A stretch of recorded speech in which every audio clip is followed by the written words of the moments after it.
Bien, buenas tardes a los alumnos que están en la sala, en el curso.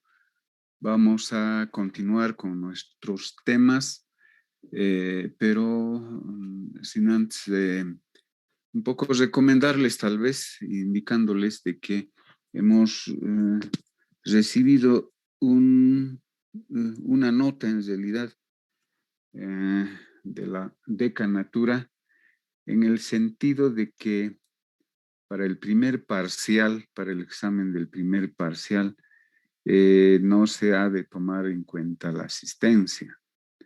Bueno, ustedes saben que la asistencia en realidad no es, digamos, tan obligatoria, sino que tiene que haber un porcentaje de asistencia, ¿verdad? Pero yo generalmente tomo casi todas las clases, la asistencia. ¿Para qué? No para inhabilitarles principalmente, para inhabilitarles a los exámenes, sino principalmente mi, eh, la intención es de que aquellos alumnos que tienen asistencia de un 100%, por ejemplo, tienen la posibilidad de que se les ayude al final en las notas, al final, en su nota final. Supongamos que tiene 48, pues si tiene 100% de asistencia, ¿por qué no ayudarle con unos 2 o 3 puntos teniendo una asistencia en las clases? Entonces yo por lo menos colaboro cuando los alumnos han tenido una asistencia por lo menos de un 90%. No se les puede, digamos, colaborar a aquellos alumnos que prácticamente no han estado en ninguna clase o que han venido a un 50%, ateniéndose a de que no se va a considerar la asistencia, ¿verdad? Bien, lo que se sacan nomás, y por lo menos no o se va a impedir, digamos, a que puedan ingresar a los parciales, pero lo que importa es que aquellos alumnos que han asistido un 100%, por lo menos un 90% a las clases, tienen la posibilidad de que pues se les apoye. ¿Por qué no apoyarles a esos alumnos cuando en su nota final para que puedan vencer en la materia? Porque hay muchos alumnos, recordaremos, que se quedan con 48, con 47, con 49, con 50 también, ¿verdad? Entonces, bueno, ¿cómo ha llegado esa nota? No sé, digamos, para el primer parcial, dice claramente la nota, además, que no se va a tomar en cuenta, digamos, la asistencia de los alumnos a las clases. Bueno, pero como les decía, yo siempre, casi en todas las clases, tomo la asistencia justamente para ver quiénes son más responsables, quiénes tienen interés, para poderles colaborar al final en sus notas. Bien, con esa aclaración vamos a continuar con nuestro tema, pero antes de entrar a este tema que es sumamente importante, eh, habíamos quedado en el tratamiento de la insuficiencia cardíaca, ¿verdad? En realidad era el tratamiento de la insuficiencia cardíaca aguda. Nos tocaba rápidamente tocar la parte que corresponde al tratamiento de la insuficiencia cardíaca aguda, ¿verdad? Que difiere un tanto del tratamiento de la insuficiencia cardíaca crónica. Bien, entonces rápidamente, porque ya les había dicho que solamente vamos a ir tal vez en el tratamiento mencionando los fármacos que se utiliza, porque después va a ser un tema por grupos seguramente vamos a hacer un tema para que puedan actualizar o revisar los tratamientos de los fármacos cardiovasculares, es decir, que se utilizan en el tratamiento de las patologías cardíacas. Y justamente ahí está el tratamiento o los medicamentos que se utilizan en la insuficiencia cardíaca y también vamos a ver ahora en el problema de la hipertensión arterial. Bien, rápidamente les voy a mencionar que el tratamiento de la insuficiencia cardíaca, la que hemos visto en la anterior clase, un tanto difiere de la crónica. Ya les he dicho, bueno, ¿cuáles son los pasos que hay que seguir? Ustedes saben que la insuficiencia cardíaca aguda es de presentación aguda, mucho más agresiva, mucho más severa, que incluso esos pacientes pueden ingresar en un shock cardiogénico por diferentes causas que ya lo hemos visto en anterior clase. Bueno, entonces, generalmente el tratamiento va a consistir en estos pasos. Bueno, primero, tratándose de un paciente en estado crítico, obviamente este paciente tiene que ser hospitalizado y generalmente van a ingresar a la unidad de terapia intensiva. Allá se podrá aplicar, obviamente, el oxígeno permanente. La posición siempre va a ser semifowler en estos pacientes y se realizará el monitoreo estricto, sobre todo del electrocardiograma y la saturación de oxígeno. Y en caso necesario, pues va a tener que procederse a la ventilación mecánica, es decir, en someterle al paciente a un respirador mecánico cuando la presión arterial de oxígeno sea menor a los 60 milímetros de mercurio generalmente. Eso es, digamos, en cuanto se refiere a las medidas generales. Un paciente crítico no puede estar pues en sala, ¿verdad? Ni puede ser tratado externamente. Bien, los fármacos que se utilizan van a, uh, van a, van a ser generalmente de aplicación intravenosa, parenteral, con la aplicación de soluciones. Y los fármacos que se utilizan en este caso va a ser principalmente la furosemida intravenosa, ¿verdad? No vamos a mencionar por ahora las dosis. Luego tendremos que utilizar de acuerdo a al estado hemodinámico de ese paciente los vasodilatadores. Los vasodilatadores como la nitroglicerina, el dinitrato de isosorbide o el nitroprusiato de sodio, que son vasodilatadores que van a disminuir la precarga y la postcarga en los pacientes, siempre que la presión no esté por debajo de los 90 milímetros de mercurio de sistólica ni los 60 milímetros de mercurio de diastólica. Y lo que sí vamos a utilizar también en este tipo o es decir, en la insuficiencia cardíaca aguda con compromiso hemodinámico, van a ser los inotrópicos. Los inotrópicos. Hemos visto en la fisiología cardiovascular una de las propiedades principales del miocardio, justamente es el inotropismo, hemos mencionado, ¿verdad? Esa fuerza de contracción que tiene el miocardio.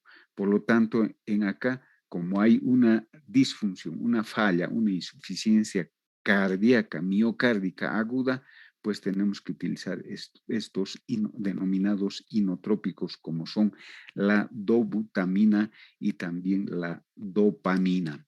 Entonces, es fundamental utilizar estos medicamentos. Obviamente, eso se hace en terapia intensiva con bombas de perfusión continua. Entonces, otros fármacos que se va a utilizar cuando la presión arterial está demasiado baja, van a ser los vasopresores que van a ocasionar justamente la vasoconstricción arterial principalmente periférica. Aquí tenemos, por ejemplo, la noradrenalina, que es la principal que se utiliza en terapia intensiva, y la epinefrina. También se puede utilizar como inotrópico la digoxina en vía intravenosa, es decir, vía parenteral. Y de acuerdo al caso, porque generalmente estos pacientes también ingresan con arritmia cardíaca, pues se utilizará los antiarrítmicos y los anticoagulantes. ¿Por qué? porque cuando presentan arritmia, ya hemos mencionado en las anteriores clases, la arritmia es alta, sobre todo la fibrilación auricular es altamente embolígena. Bien, como han visto, es el tratamiento es en terapia intensiva, vía parenteral y medicamentos exclusivamente, casi todas por vía intravenosa. Entonces, ese es el tratamiento, digamos, básico a grandes rasgos que yo les estoy mencionando, para que después en próximas clases, seguramente cuando les indique, profundizaremos sobre todo el tratamiento de la insuficiencia cardíaca en lo referente a la farmacología cardiovascular. Bien, entonces con eso habíamos concluido ya nuestro tema de la insuficiencia cardíaca y sus clasificaciones. Como han visto, se puede clasificar de diferentes formas. Eso es importante para hacer el tratamiento de la insuficiencia cardíaca. Bien, vamos a ingresar ahora a este tema que sería el cuarto tema de hipertensión arterial. ¿Por qué es importante este tema y que todos los alumnos también estén en clases? Porque es, como les decía, creo en anteriores clases también, que es el pan del día. Todos los días tenemos pacientes con hipertensión arterial.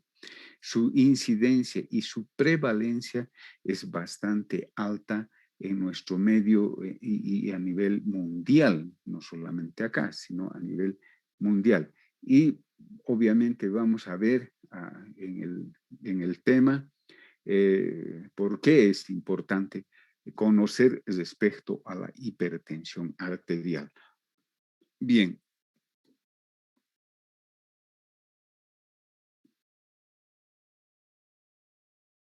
Bueno, aquí tenemos, por ejemplo, un título, digamos así, que dice El asesino silencioso. ¿Por qué está esa figura? Ustedes saben, esa figura es de la muerte, ¿verdad? Justamente porque el paciente que tiene hipertensión arterial, si no está bajo tratamiento, pues está en alto riesgo de tener complicaciones o finalmente de fallecer. Por eso se lo llama a esta patología el asesino silencioso. Bien, como introducción vamos a indicar que la hipertensión arterial es una enfermedad crónica de alta prevalencia a nivel mundial, especialmente en los países industrializados, como también en los países en vías de desarrollo, como es nuestro país.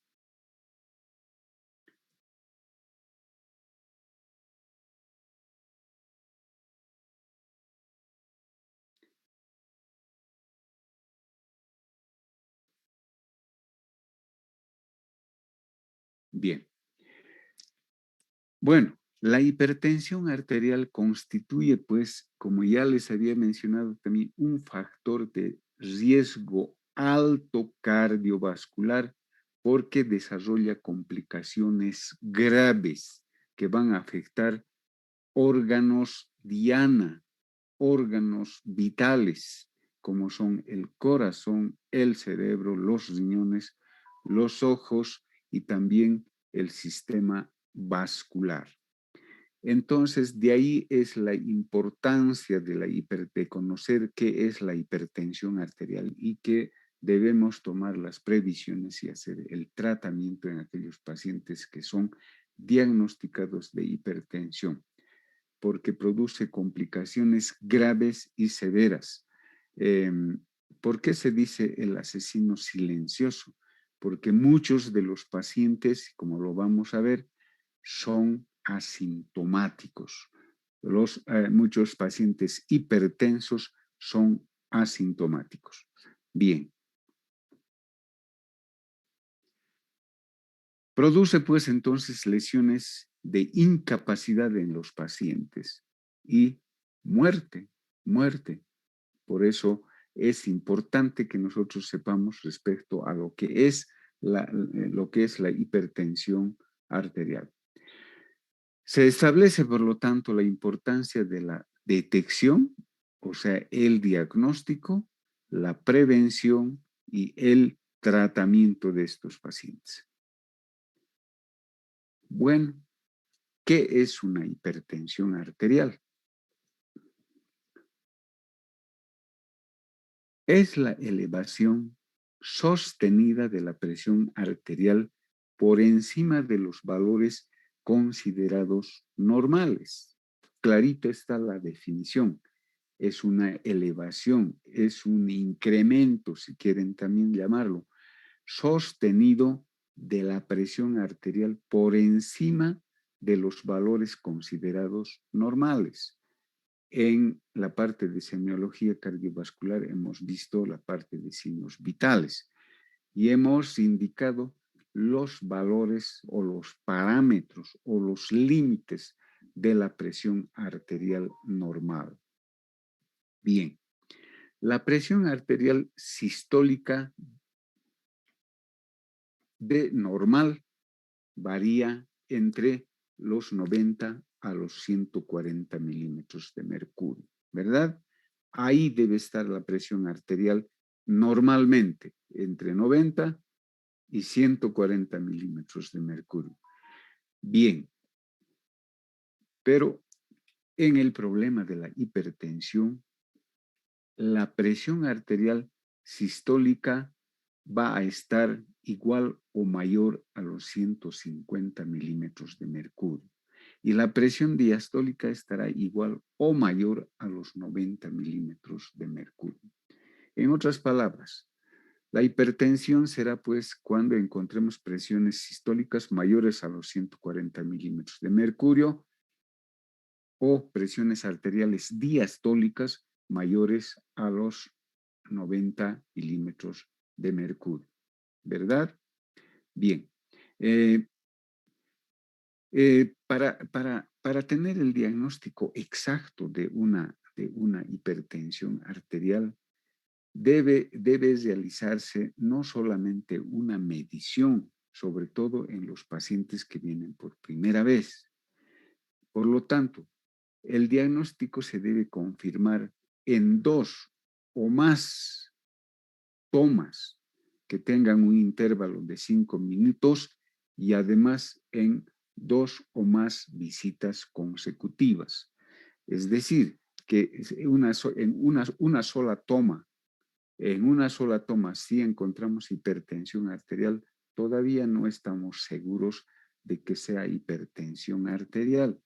Por lo tanto, debemos realizar 2 o más tomas con intervalos incluso de 5 minutos, dice la literatura, y además en 2 o más visitas consecutivas o consultas consecutivas.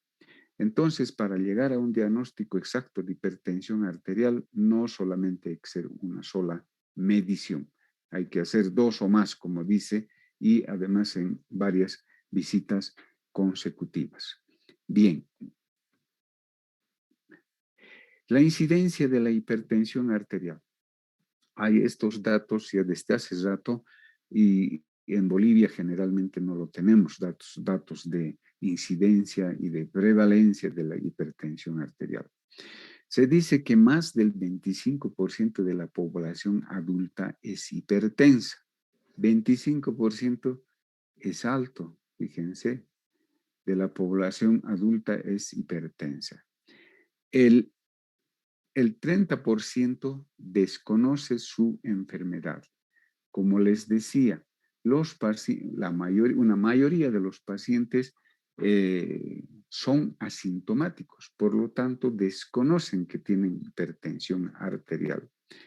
El 41% no están tratados, no reciben ningún tratamiento respecto a la hipertensión arterial. Y el 68% no tienen los niveles de presiones recomendadas, es decir, que no están sus presiones dentro de los valores o dentro de los límites normales. Hace tiempo ya en la ciudad de La Paz se había visto que el 18.5% tenían hipertensión arterial.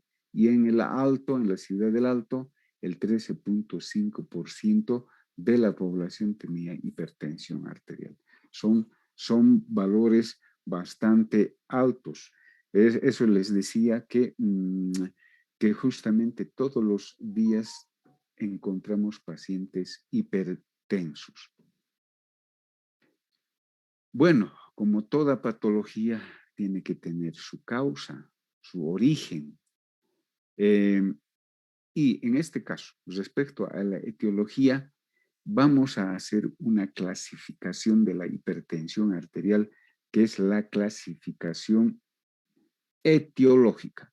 Clasificación de hipertensión arterial etiológica desde un punto de vista etiológico. Y lo vamos a clasificar en hipertensión arterial sistémica primaria o se denomina también esencial. Entonces, hipertensión arterial sistémica primaria o esencial. La causa, el origen es desconocido. No se conoce hasta la fecha la causa de la hipertensión arterial primaria o esencial. Y fíjense, la gran mayoría de los pacientes, entre un 90 o un 95%, son de causa desconocida. Es decir, que tenemos una hipertensión arterial sistémica primaria o esencial, sin causa conocida. Fíjense, 90-95% dice la literatura. Y el otro grupo, hipertensión arterial secundaria. Secundaria significa a otra patología, ¿verdad? Y solamente llega a ser del 5 al 10%. Es bastante pequeño el porcentaje de la hipertensión que vamos a conocer su causa. Entonces, dentro de la hipertensión arterial secundaria, ¿cuáles son las causas? Entonces, veremos que en primer lugar está la enfermedad renal crónica, es decir, la insuficiencia renal crónica. Ustedes van a ver que todos los pacientes que tienen insuficiencia renal crónica tienen pues hipertensión arterial secundaria. Secundaria justamente al problema renal. Estamos conociendo la causa.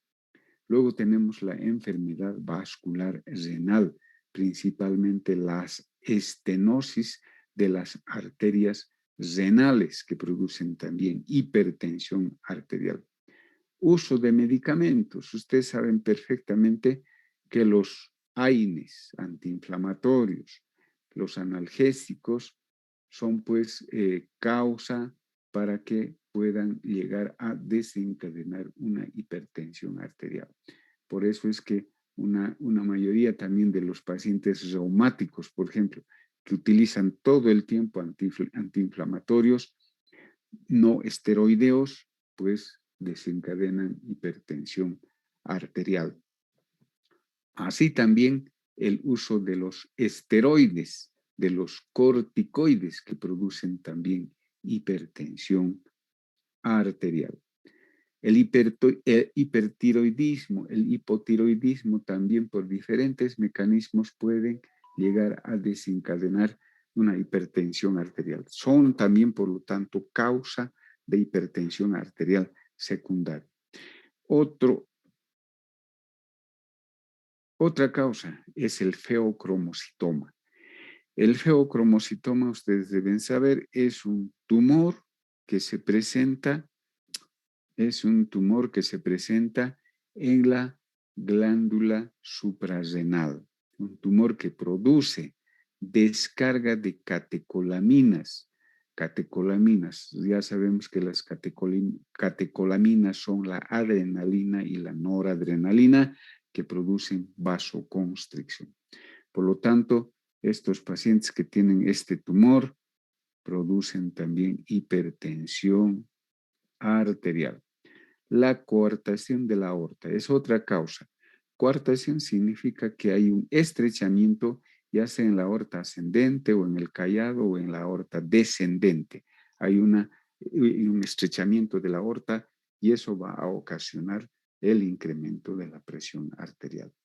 Muchos pacientes también con eritrocitosis secundaria también cursan al mismo tiempo con hipertensión arterial, porque sabemos perfectamente que los pacientes con eritrocitosis tienen una sangre muy densa y además su velocidad sanguínea también disminuye. Entonces, estos pacientes también, no todos en realidad, pueden tener hipertensión arterial. El embarazo, ustedes conocen perfectamente, principalmente por las famosas eclampsias, preeclampsias, que cursan con hipertensión arterial. Otra causa es la acromegalia, es decir, ese tumor que tienen los pacientes de la glándula hipofisiaria. Y algunas alteraciones del sueño, apnea del sueño, por ejemplo, también predisponen a la hipertensión arterial. Entonces, como verán, hay muchas patologías que van a desencadenar o ocasionar el problema de la hipertensión arterial, pero solamente eso está dentro del 5 al 10%, y el 90 al 95% pues no se encuentra la causa. Se ha hablado, se ha hablado, se ha hablado de esa justamente cuando hemos hablado de los antecedentes familiares y hereditarios de la predisposición familiar, de la predisposición genética, ¿verdad? Ya que hay familias, justamente familias, que todos son generalmente hipertensos. El abuelo, el papá, el hijo son hipertensos, es decir, que hay una predisposición genética y familiar también. Esa es la división, la clasificación etiológica de hipertensión arterial en primaria y en secundaria. Bueno, tenemos la clasificación de acuerdo a los valores tensionales. Esta es una clasificación del último consenso que hubo, del séptimo consenso y creo del octavo consenso más de hipertensión arterial, más o menos del año 2014, del año 2013-14, que se sacó esta clasificación en el séptimo consenso de hipertensión arterial. ¿Cuál es esa clasificación de acuerdo a los valores que se encuentra en el paciente de presión arterial? Se dice que una persona debe tener una presión óptima o excelente, digamos, o normal cuando su presión esté de la sistólica menor a los 120 milímetros de mercurio y la diastólica menor a los 80 milímetros de mercurio. Entonces, cuando encontramos valores por debajo de 120 de sistólica y debajo de 80 milímetros de mercurio de diastólica, diremos que ese paciente tiene una presión arterial normal, de acuerdo a esta clasificación del séptimo consenso y también si no me equivoco, del octavo consenso. Bien, luego clasifica en prehipertensión. ¿Qué significa? Que todavía no está ingresando a una hipertensión. ¿Y cuáles son los valores de prehipertensión arterial? Cuando la presión arterial sistólica se encuentre entre 120 y 139 milímetros de mercurio y la diastólica se encuentre entre 80 a 89 milímetros de mercurio. Recordaremos que la presión arterial sistólica normal en forma general va desde los 90 hasta los 140, ¿verdad? La sistólica. Entonces, se encuentran todavía dentro de esos valores normales, pero lo han clasificado como prehipertensión cuando encontramos, por ejemplo, de sistólica 130 milímetros de mercurio, o 125, o 130, 135, estamos hablando de una prehipertensión. Y la diastólica, obviamente, si encontramos, digamos, 85, 84, 86, 87, entre 80 y 89 diremos que ese paciente está en prehipertensión arterial diastólica, ¿verdad? Bien. Y la clasificación continúa con el estadio 1 y con el estadio 2. Vamos a decir, es hipertensión arterial estadio 1 cuando encontremos una presión arterial sistólica entre los 140 y los 159 milímetros de mercurio. Como verán, el estadio 1 ya ha pasado de los 140. Entonces, si encontramos una presión arterial sistólica, digamos, de 150, diremos hipertensión arterial estadio 1 sistólico, ¿verdad? Y también la presión arterial diastólica debe estar entre 90 y 99 milímetros de mercurio, es decir, que ya ha pasado del límite superior, que es 90, ¿verdad? Entonces, si encontramos 91, 92, 93, 94, 96, 98, hasta 99 de presión arterial sistólica, diremos pues estadio 1 de hipertensión arterial diastólica. Y el estadio 2, ¿cuándo vamos a decir? Porque cuando hagamos el diagnóstico tenemos que poner en el diagnóstico hipertensión arterial, digamos, sistólica o diastólica, estadio 1 o estadio 2, ¿verdad? Bien, entonces, el estadio 2, cuando la presión arterial sistólica sea mayor a los 160 milímetros de mercurio y la presión arterial diastólica sea mayor a los 100 milímetros de mercurio. Puede estar 170, 180, 190. Entonces diremos pues hipertensión arterial sistólica, digamos cuando está en 180, estadio 2. O diremos hipertensión arterial diastólica cuando la presión sea mayor a los 100, por decirle 110 milímetros de mercurio. Entonces diremos hipertensión arterial diastólica estadio 2. Puede ser que los pacientes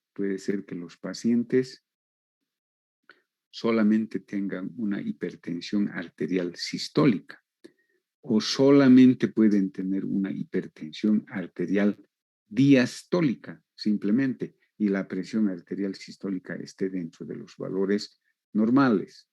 Entonces tenemos que ver cuál de los dos está en estadio 1 o en estadio 2. Puede haber que las dos presiones estén altas. Puede ser una hipertensión arterial tanto sistólica como diastólica, pero se tendrá que tomar en cuenta el que esté en mayor estadio para poner el diagnóstico y decir, no solamente vamos a poner hipertensión arterial, tenemos que especificar en el diagnóstico, decir hipertensión arterial estadio 2, digamos, sistólico o diastólico. Entonces, no solamente es poner hipertensión arterial y nada más, porque nosotros tenemos que poner de acuerdo a los valores que hemos encontrado, de acuerdo a estos límites, podremos dar el diagnóstico exacto. Porque nosotros tenemos que saber esta clasificación. Esta clasificación nos está indicando la gravedad de la hipertensión arterial. Una prehipertensión arterial que está todavía dentro de los límites normales no será pues, nada grave, en verdad, pero ya estamos alertas. Un estadio 1, por ejemplo, se podrá hacer tratamiento fácilmente, pero si encontramos a un paciente hipertenso en estadio 2, eso ya nos está indicando la mayor gravedad de ese paciente y que en cualquier momento va a ser una complicación grave. Si no sabemos ni siquiera los valores o los límites o los parámetros, si quieren, de la presión arterial normal, mucho menos vamos a saber, pues, de los grados, de los estadios de la hipertensión arterial.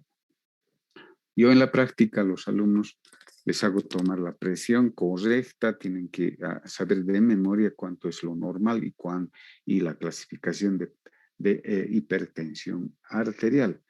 Pero ahora, como es virtual, tenemos que saber también de memoria los valores. ¿Por qué les digo? Porque eso les digo por experiencia, porque los vecinos o los amigos o los parientes dicen, ay, mi sobrino o mi hermano está en medicina, ya está en quinto o en cuarto año, quiero que me tome la presión, por favor. Y vienen, tocan su casa y bueno, que vayan a tomarle su presión, o a su papá o a su hermana, qué sé yo. Pero si el estudiante de cuarto, de quinto año no sabe los valores normales y no sabe la clasificación de hipertensión arterial, ¿qué le va a decir a ese familiar? Porque de acuerdo a esto, a los grados, a los estadios, nosotros tenemos que tomar decisiones. ¿Será un tratamiento solamente dietético? ¿Será un tratamiento solamente farmacológico, ambulatorio? O finalmente tendremos que internar al paciente. Bueno, entonces esa es una clasificación. Y otra clasificación que generalmente la que se utiliza es esta, que ya se sacó en el 2011, del año 2011, la Organización Mundial de la Salud sacó esta clasificación, y también la Sociedad Europea de Cardiología, que es similar a esta también. Fíjense, hay pocas variantes respecto a la anterior. En este caso ya se ha eliminado lo que es la prehipertensión arterial. Ya no se menciona en esta clasificación lo que es la prehipertensión arterial. Más al contrario, se agrega algunas nominaciones y además de eso se agrega el grado 3 o el estadio 3 de hipertensión arterial. Y vamos a ver por esta clasificación. Bien, en algunas cosas no va a variar, va a ser la misma. Por ejemplo, según esta clasificación de hipertensión arterial de acuerdo a los valores tensionales, se dice que es óptima o excelente la misma que la anterior, que el paciente tenga o la persona tenga una presión arterial sistólica menor a los 120 y menor a los 80 milímetros de mercurio, igual que la anterior, ¿verdad? De acuerdo a esta clasificación dice presión arterial normal cuando la presión arterial sistólica sea menor a los 130 milímetros de mercurio, ¿verdad? Por eso es que tenemos que saber los valores normales de la presión arterial para decir presión arterial normal, presión arterial óptima o presión arterial normal alta. En este caso, estamos hablando de la normal. Y la diastólica debe ser menor a los 85 milímetros de mercurio. Aquí agregan un término que dicen normal alta. ¿Cuándo vamos a decir presión arterial normal alta? Cuando la presión arterial sistólica esté entre 130 y 139 milímetros de mercurio. Todavía no está pasando de los 140, que es el límite superior de lo normal, ¿verdad? Por eso dicen normal alta. Y la diastólica se encuentra entre 85 a 89 milímetros de mercurio. Tampoco está pasando de los 90 milímetros de mercurio, que es el límite de la presión arterial normal, ¿verdad? Entonces, han agregado esta clasificación acá, por ejemplo. Ya, en el grado o estadio 1 también que lo llamen, o hipertensión leve, ¿cuándo vamos a decir grado 1 o estadio 1 o hipertensión leve? Cuando la presión arterial encontremos, la presión arterial sistólica, estamos diciendo, entre 140 a 159 milímetros de mercurio. Si encontramos ahí en esos límites, diremos hipertensión arterial grado 1 o estadio 1 o hipertensión arterial leve. Y la diastólica, cuando sus valores se estén o sus parámetros sean entre 90 y los 99 milímetros de mercurio. Entonces será hipertensión arterial diastólica grado 1 o hipertensión arterial estadio 1 o hipertensión arterial diastólica leve. ¿Verdad? Bien. El grado 2 o hipertensión moderada o estadio 2, algunos lo dicen también así, cuando la presión sistólica esté entre los 160 y los 179 milímetros de mercurio. O sea, va aumentando de 20 en 20, si se dan cuenta. Esto ya es más grave. Como va aumentando la gravedad, también va aumentando. Por eso es que nosotros tenemos que saber en qué estadio, en qué grado se encuentra ese paciente para poder tomar conductas. Bien, y la diastólica cuando esté entre 100 y 109 milímetros de mercurio. El ascenso en la diastólica es de 10 en 10, si se van dando cuenta. Grado 3 o estadio 3 o hipertensión arterial severa, cuando la presión arterial sistólica sea mayor o igual a los 180 milímetros de mercurio. Por decirles, hay presiones de 200, 210, esos ya están pues en un grado 3, estadio 3 o hipertensión severa. Y la diastólica, cuando ya esté la presión arterial diastólica mayor o igual a los 110 milímetros de mercurio. Entonces la gravedad va aumentando, ¿verdad?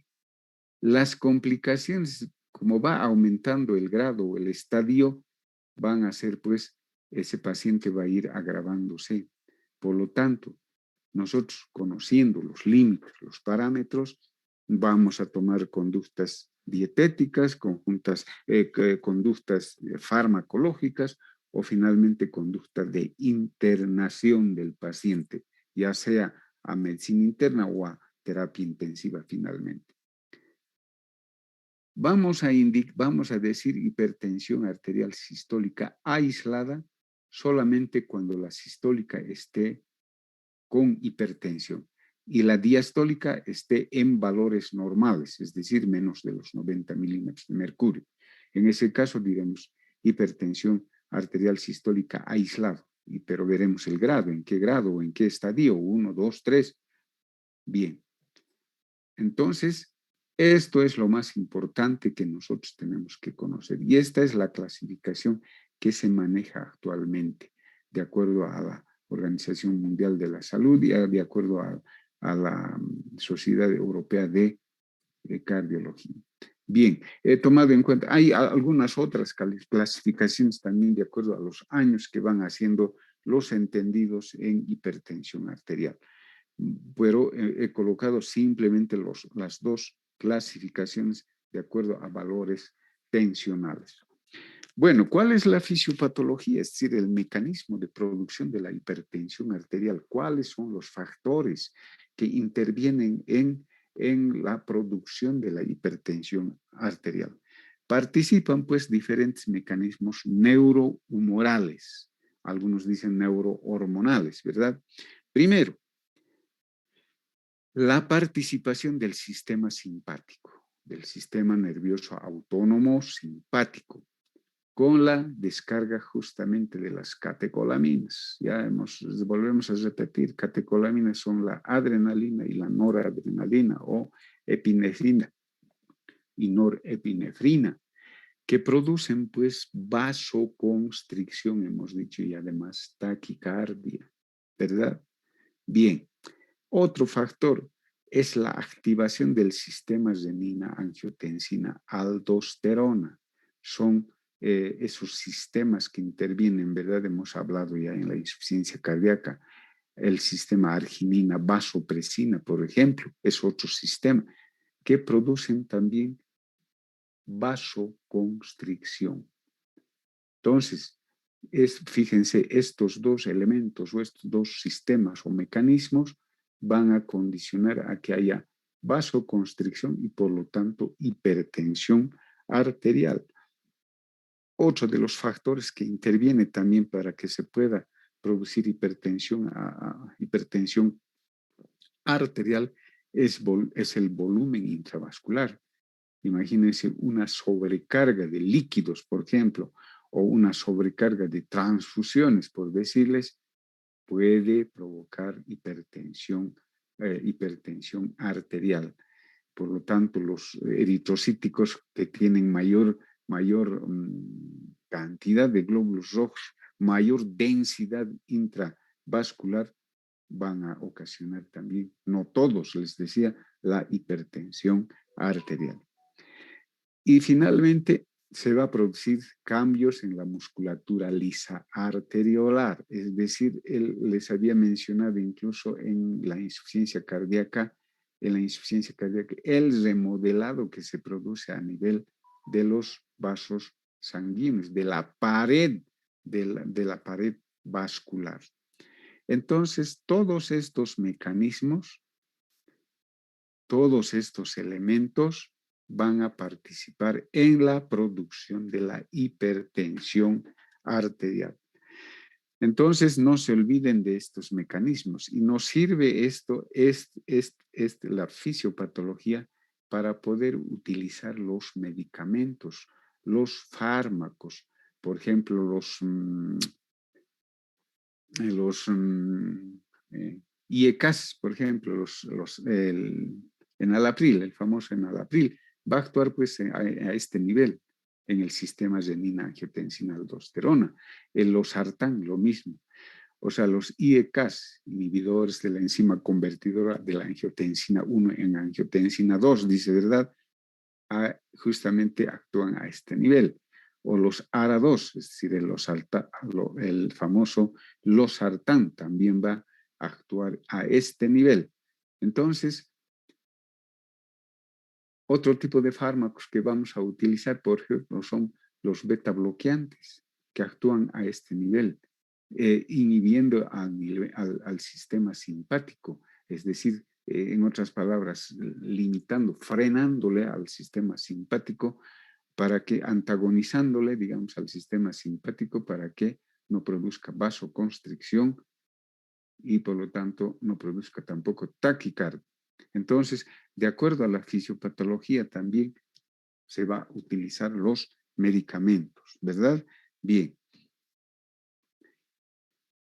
Luego de la fisiopatología, pues nos toca ver los factores de riesgo cardiovascular.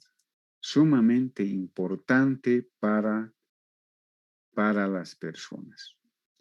¿Cuáles son esos factores de riesgo cardiovascular? Justamente está pues la hipertensión arterial. Ahí vemos que le están tomando la presión arterial. La obesidad, la imagen es pues bien contundente, digamos así. Miren este obeso, ¿verdad? Y que está sirviéndose todavía seguramente una buena hamburguesa. Es otro factor de riesgo cardiovascular. La hipertensión arterial, ¿por qué es un factor de riesgo cardiovascular? Porque produce accidentes vasculares cerebrales, porque produce daño a órgano noble, hemos dicho, a órgano diana. ¿Por qué la obesidad es factor de riesgo? Porque justamente las grasas, los triglicéridos, el colesterol van a producir obstrucciones, placas ateromatosas. Bien, el tabaquismo. Aquí está una persona fumando. ¿Por qué es un factor de riesgo? Aparte de que produce acúmulo a nivel del alquitrán, a nivel de los pulmones, disminuyendo la hematosis, es decir, el intercambio gaseoso de oxígeno y de dióxido de carbono. Aparte de producir un problema respiratorio pulmonar, pues produce justamente descarga de catecolaminas, produce taquicardias y produce también vasoconstricción. Por eso es otro factor de riesgo. Otro factor de riesgo, el alcoholismo. El alcoholismo, fíjense acá, un joven bebiendo alcohol todos los días o semanalmente, o por lo menos 2 o 3 veces a la semana, es otro factor de riesgo porque condiciona a la hipertensión arterial. Acá las imágenes son pues contundentes, como les decía, el sedentarismo, fíjense. Este paciente está dedicado a dormir y además de saber solamente televisión, no hace actividad física, actividad deportiva. Por lo tanto, este paciente o esta persona es un candidato a presentar problemas cardiovasculares. Y obviamente las dislipidemias. Las dislipidemias, fíjense, una persona que se sirve todos los días una hamburguesa como esta, comidas de chatarras, etcétera, etcétera, produce pues dislipidemias, ya sea incremento del colesterol, incremento de las grasas, de los triglicéridos. Como verán las imágenes, para que no se olviden, entonces, en la anamnesis cardiovascular, ya les decía, hay que investigar todo dentro de sus antecedentes, lo que antes decíamos, hábitos, ¿verdad? Pero decimos los estilos de vida actualmente. Hay que investigar, hay que hacer la anamnesis, el interrogatorio respecto al estilo de vida que tiene ese paciente. Son los estilos de vida, lo que antes se decía hábitos. Bien, otros factores de riesgo, obviamente les había mencionado también esto en las clases anteriores, la diabetes mellitus. La diabetes mellitus produce alteraciones fundamentalmente desde un punto de vista cardiovascular a nivel de los vasos sanguíneos, alteraciones en su endotelio fundamentalmente. Por lo tanto, son factores de riesgo para producir trombos, acúmulo de plaquetas, acúmulo de colesterol, etcétera, a nivel de vasos sanguíneos. Y obviamente estos pacientes van a ir a la larga a desencadenar un problema de infarto de miocardio. La microalbuminuria también es otro factor de riesgo cardiovascular. Hay que investigar en orina la presencia de proteínas, de albúmina fundamentalmente. Con seguridad, si hay microalbuminuria, ese paciente está con problemas de tipo renal, ¿verdad? La edad también es otro factor de riesgo cardiovascular.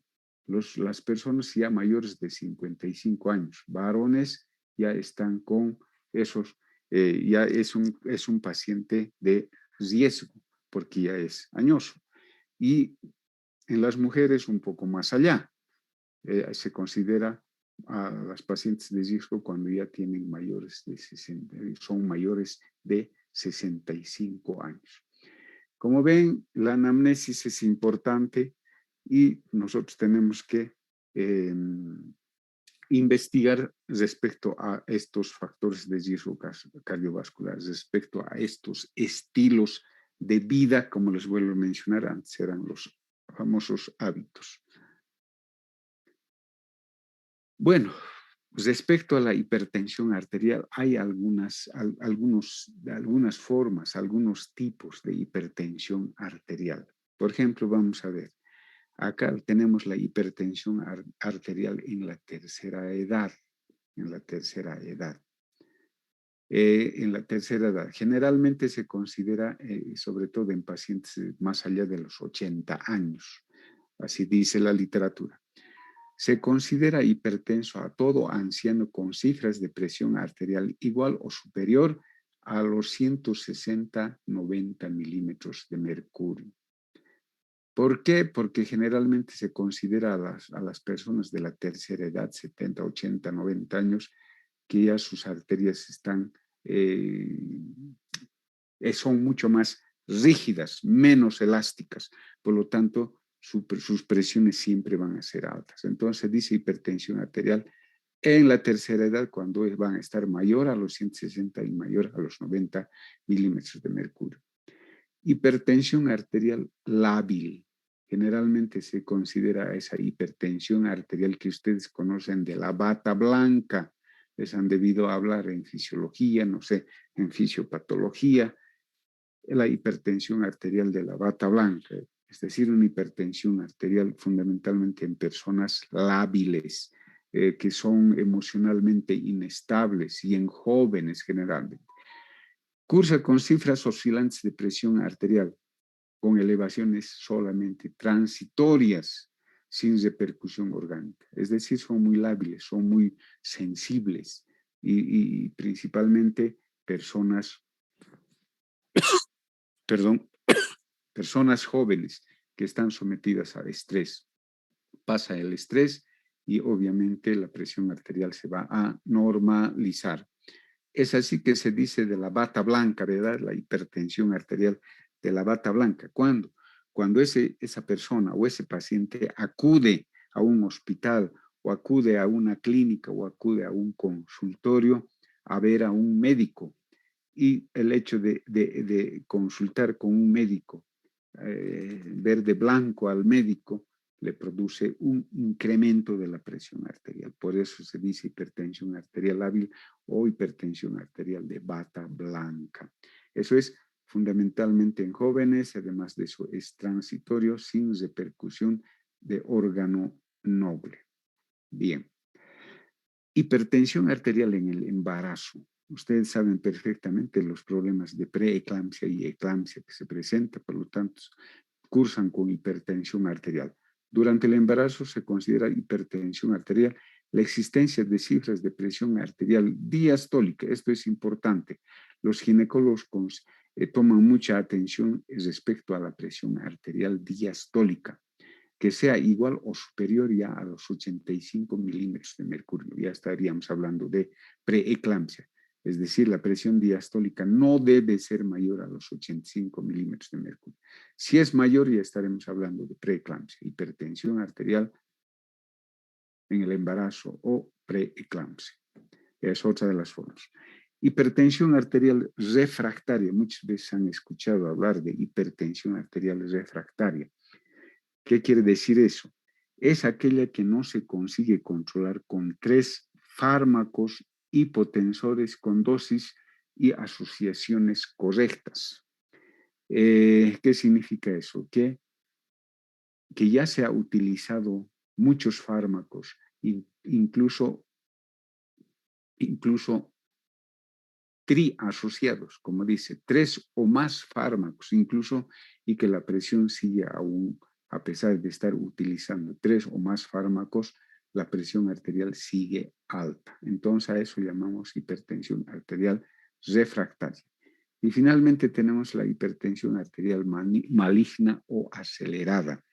Hipertensión arterial maligna o aceleradas. Se refiere a la existencia de cifras elevadas de presión arterial que están asociadas a la evidencia de lesión de órgano blanco, es decir, órgano diana, órgano vital. Ya vamos a ver cuáles son esos órganos que van a ser dañados. Entonces, en realidad, ya ha tenido complicaciones este paciente. Por eso se dice hipertensión arterial maligna o acelerada, cuando ya hay evidencia de lesión de órgano blanco, es decir, que ya ha complicado la hipertensión arterial con el daño de alguno de los órganos nobles. Bueno, luego tenemos que ver, conocer las manifestaciones clínicas, es decir, la signosintomatología del paciente hipertenso. Como ya les había dicho más antes, casi un 30 a un 50% de los pacientes van a ser asintomáticos, es decir, desconocen que tienen hipertensión arterial. ¿Por qué? Porque no les duele nada, no tienen síntomas, no se hace el hallazgo cuando van a consultar por otras patologías, digamos renal, abdominal, etcétera, etcétera. Entonces, recién se enteran de que ese paciente es hipertenso. Imagínense, asintomáticos, más del 50% de pacientes. El otro grupo, el otro 50% van a ser sintomáticos y una presentación casi frecuente generalmente es la epistaxis. Entonces, los pacientes que presentan epistaxis hay que tomar necesariamente la presión arterial. Vamos a ver los síntomas neurológicos que presentan los pacientes con hipertensión arterial. Cefalea, mareos, vértigos y la debilidad en miembros inferiores. Aquí las imágenes también son claras, y eso al examen físico podemos evidenciar que tienen estos pacientes algunos problemas de tipo neurológico. Tenemos aquí los síntomas cardiovasculares. Ahí tenemos una imagen también de un paciente con dolor torácico, con disnea, con ortopnea, con palpitaciones, con esa facies álgida, por ejemplo, que está presentando este paciente con una posición antiálgica, ¿verdad? Bien, a nivel renal puede ocasionar poliuria, nicturia y hematuria, presencia de sangre en la orina. Entonces, eso puede ser ya una señal de que ese paciente está con hipertensión arterial. Problemas a nivel ocular, alteraciones de la visión. Es decir, muchas veces los pacientes presentan disminución de la agudeza visual, visión borrosa. El paciente dice, doctor, se me nubla la vista, no puedo ver. O al examen físico vamos a encontrar justamente esta presencia de microhemorragias conjuntivales. Todo paciente que tiene una hemorragia subconjuntival hay que tomarle la presión y pensar que tiene una hipertensión arterial. Como verán, son síntomas y signos que puede presentarse en el paciente a nivel de diferentes sistemas. Bien, ¿y cuáles son las complicaciones graves que puede ocasionar la hipertensión arterial si no se da el tratamiento, si no se hace el diagnóstico rápidamente y se actúa también rápidamente? Produce pues el daño a órgano noble. Daño a órgano noble. ¿Cuáles son esos órganos nobles, órganos dianas, órganos vitales, como se dice así? El corazón, el cerebro, el riñón, los ojos y también consideran al sistema vascular. A nivel del corazón, ¿qué complicación va a ocasionar? Generalmente, por eso hay que saber el estadio de hipertensión arterial. Estará en estadio 1, estará en estadio 2, en estadio 3 de hipertensión arterial. Generalmente los estadios 3 son los que ocasionan este daño a órgano noble. Si no sabemos la clasificación de acuerdo a los valores tensionales, no vamos a saber si ese paciente si internarlo o no internarlo.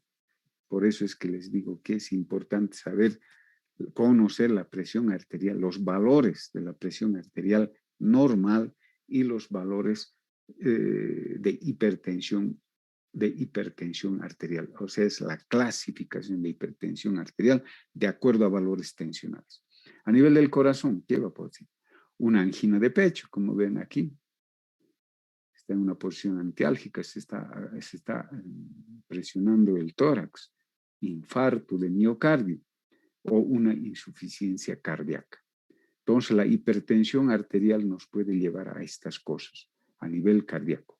Angina de pecho, infarto de miocardio o insuficiencia cardíaca. A nivel de cerebral, ustedes saben los famosos accidentes vasculares cerebrales. Frecuentemente están ingresando a los clínicos, a los hospitales con hemorragia intracerebral. ¿Por qué? Por hipertensión arterial. Fíjense, ahí está una hemorragia que ha ocasionado el problema de la hipertensión. Ha producido una ruptura de vasos a nivel cerebral. Y puede ocasionar un infarto cerebral, justamente. Entonces, imagínense que un paciente que llegue a estas circunstancias, que llegue a estas complicaciones, pues es a veces irreversible y la muerte es inminente. Por eso es el asesino silencioso, que a veces ese paciente es asintomático. Bien, a nivel riñón, una insuficiencia renal aguda y una insuficiencia renal crónica con hematurias, aquí viene lo que hemos visto, la microalbuminuria, es decir, proteínas en la orina para poder sangre en orina, etc. Bien, complicaciones a nivel renal, insuficiencia renal aguda, insuficiencia renal crónica. A nivel de ojos, hay dolor lumbar, ¿verdad? A nivel de ojos, una retinopatía hipertensiva, hemorragias, edema a nivel de la papila. Fíjense ese cuadro hemorrágico a nivel de la retina, sobre todo. ¿Y eso a qué va a llegar? Al desprendimiento de la retina y puede llegar pues a la ceguera. Entonces, fíjense las complicaciones graves que puede ocasionar la hipertensión arterial. Como les digo, casi todos los días ingresan pacientes con este problema, accidentes vasculares cerebrales principalmente. Bien, y finalmente a nivel vascular también puede ocasionar las arteriopatías periféricas, las arteriopatías periféricas. Bueno, eso va a ocasionar a la producción de trombos, coágulos, etc. Un minutito, por favor.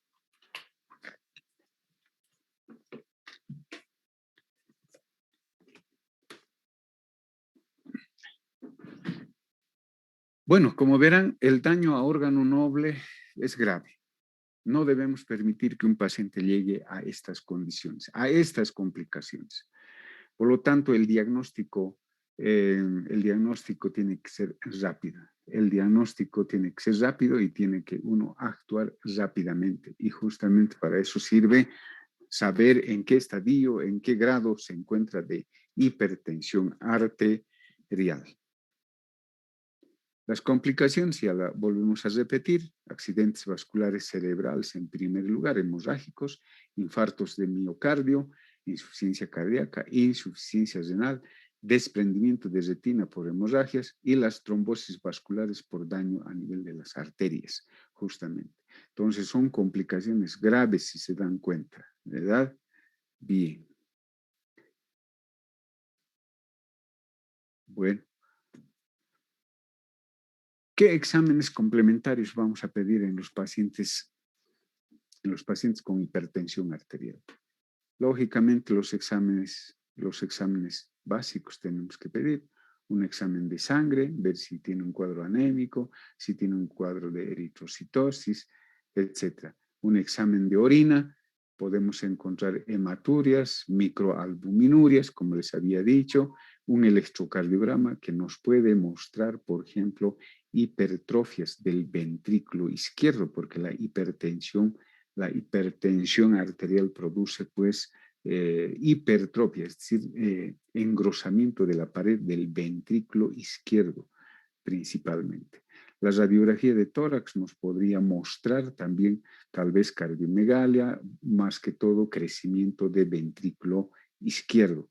Y la ecocardiografía, que es otro estudio que tenemos que pedir necesariamente para ver cómo están las válvulas, la estructura del corazón y la funcionalidad del corazón.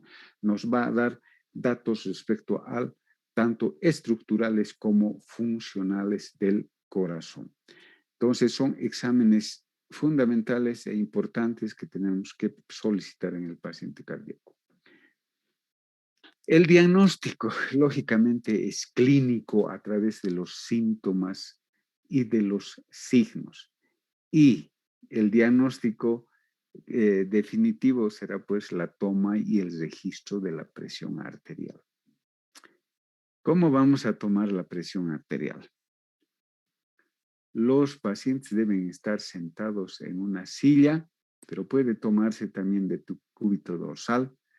Los brazos tienen que estar a la altura del corazón. Abstenerse de fumar o ingerir café o algunos estimulantes, té, café, etc., 30 minutos antes de la medición. Reposo 5 minutos antes de la medición, lo que quiere decir que ese paciente no debe ser controlado después de haber hecho una actividad física, por ejemplo, un deporte o ejercicios, sino tiene que entrar todavía en reposo por lo menos 5 minutos para poderle tomar la presión arterial. La medición generalmente se debe hacer con un tensiómetro de mercurio. Este es el de mercurio. Este es un aneroide y este es un digital, ¿verdad? Estos son muy sensibles, estos a veces son un poco variables. Los mercuriales son los que nos van a dar con más exactitud el control de la presión. Como hemos mencionado también, realizar 2 o más lecturas, es decir, tomas separadas no por 2 minutos, son 5 minutos en realidad, por lo menos separados por 5 minutos. Hay que tomarle a la presión para estar seguros, hay que volverle a tomar otra vez o hasta 3 veces, pero con lapsos de 5 minutos. Bien. La técnica la veremos en otro momento, la técnica de cómo se toma la presión arterial normalmente.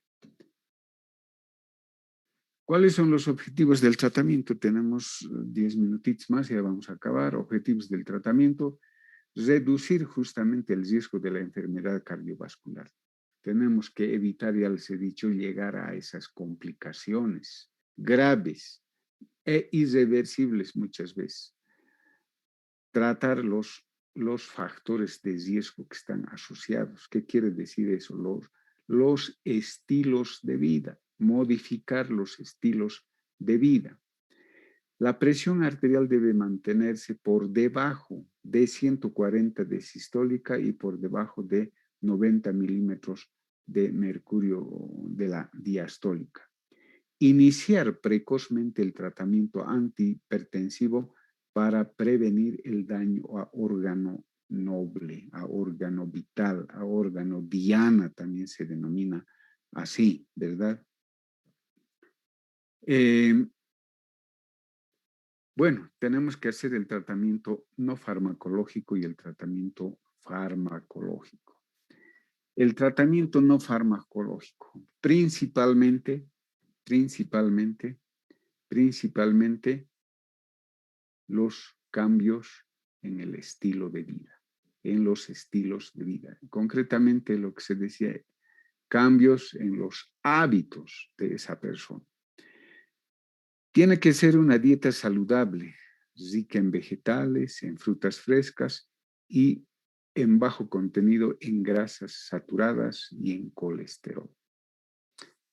Esos pacientes, hay que recomendar a esos pacientes una actividad física óptima, aeróbica, generalmente entre 30 a 60 minutos día, por lo menos 5 días a la semana, por lo menos. Reducir el consumo de sal menor a los 6 gramos día. Reducir el consumo de alcohol. Se dice que puede estar permitido 2 pequeños vasos de vino al día o un vasito de cerveza al día puede ser permitido. Supresión del hábito de fumar, ya hemos dicho por qué el alcohol, por qué el tabaco, por qué la sal, etc. Disminución del peso de la cintura de las personas. La circunferencia de la cintura en hombres debe ser menor a los 102 centímetros y en las mujeres menor a los 88 centímetros. Estas indicaciones es un tratamiento no farmacológico, son recomendaciones que debemos dar al paciente, a todo paciente con hipertensión arterial. Y el tratamiento farmacológico.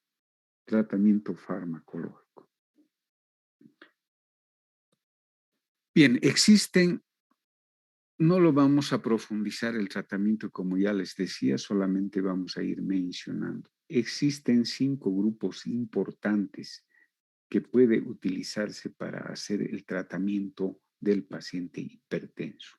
¿Cuáles son esos 5 grupos? ¿Cuáles son esos 5 grupos? 1. Los inhibidores de la enzima de conversión de la angiotensina, o sea, los IEK, concretamente el enalapril, el lisinopril, el ranapril, todos los priles.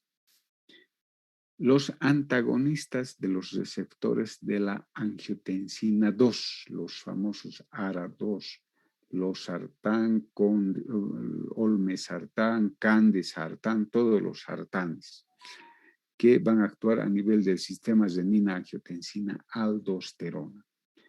Los beta bloqueantes como son el atenolol, el carvedilol, el propanolol, que son los beta bloqueantes. Los antagonistas del calcio o calcio antagonistas. Hay 2 grupos, los antagonistas cálcicos dihidropiridínicos y los antagonistas cálcicos no dihidropiridínicos. Dentro de los dihidropiridínicos está el amlodipino y el nifedipino principalmente. Ustedes conocen ya por los nombres incluso. Y dentro de los no dihidropiridínicos tenemos los más representativos, el verapamilo y el diltiazem. Y los diuréticos es el otro grupo, es el 5º grupo de fármacos que se utilizan en la hipertensión arterial. Potencian la acción de todos los antihipertensivos por disminución del volumen circulante. Principalmente están las tiazidas, ustedes conocen la hidroclorotiazida principalmente, y los diuréticos de asa, ¿dónde está mi flecha? Diuréticos de asa como es la furosemida y los ahorradores de potasio como es la espironolactona. Entonces, estos 5 grupos de fármacos son los que se utilizan en el tratamiento de la hipertensión arterial. Obviamente hay los fármacos para aplicación parenteral en los pacientes que vamos a ver en la siguiente clase.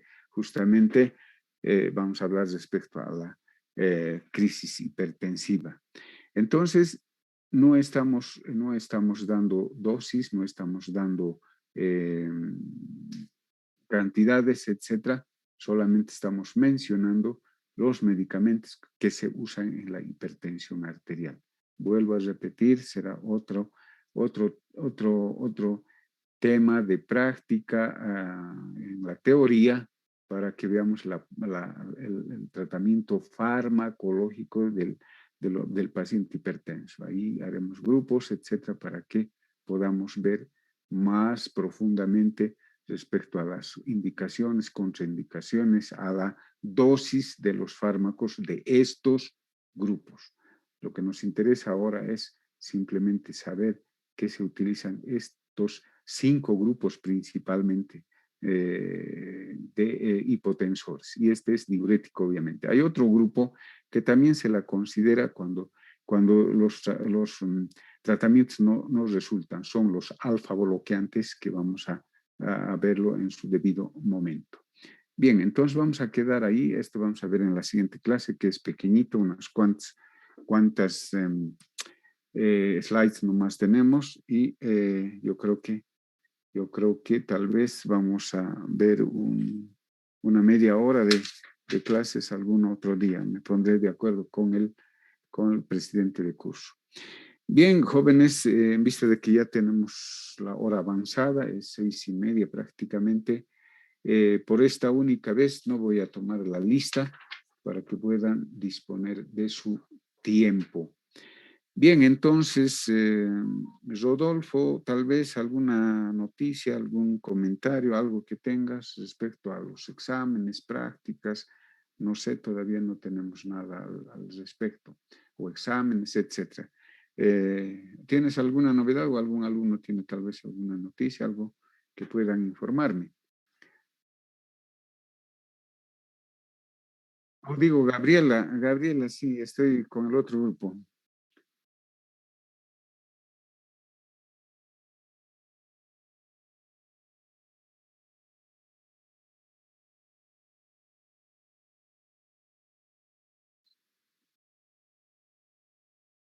Bien, entonces cualquier novedad me informas nomás y si podemos terminar este tema que es media hora, yo creo, tal vez algún otro puente que podemos buscar la siguiente semana, me comunicas, me avisas o el lunes te llamo para saber un poco al respecto. Si no, bueno, el próximo viernes no será. Listo, entonces nos despedimos hasta la siguiente clase, que por ahí hacemos una pequeña clase exita.